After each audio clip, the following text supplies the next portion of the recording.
Kritika l-kampanja tal-Partit Nazzjonalista mill-membru tal-Eżekuttiv tal-Partit Nazzjonalista Ingrid Bronwrigg. Bronwrigg li ma kienitx aċċettata bħala kandidat mill-Partit Nazzjonalista tkellmet dwar il-kampanja tal-Partit Nazzjonalista li kienet immirata lejn individwi li għamel il-partit.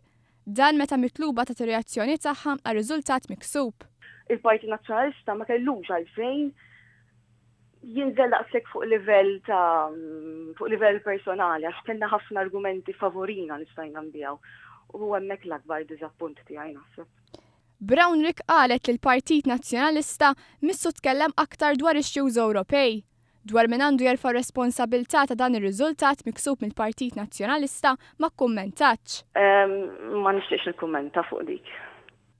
Madankollu qalet li stenni taħjar. Ewa, diżappuntu, naħseb jiena diġà esprimejna ruħna.